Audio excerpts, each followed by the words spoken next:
Assalomualaikum. Obunachilar, yana esa qidiruvchilar 77lar ziyorati Yoshqadamdan boshladi bular.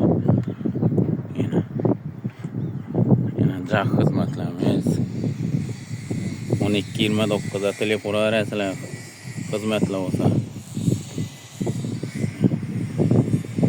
Hozir nera boramiz endi?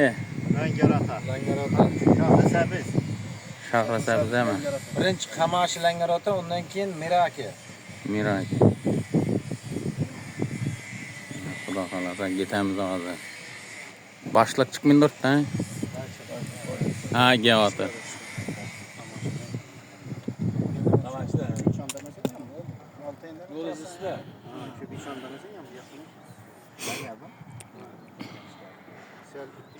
Mashinam yuvib beradi. Yana geldi, moykaga giramiz.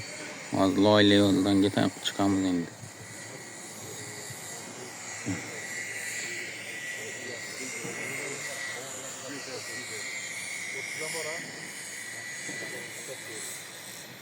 Şinçikellerde dam olayım. Şuraya çıkayım, kecha dam oldik.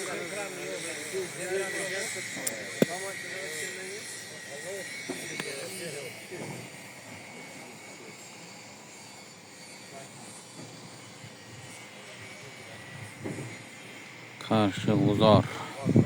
Kerüç ot bu. Kerüçle gerek olsa çıkarasılar. Kerüç uzarlıkla. Like'lara basın, like'lara obunachilar.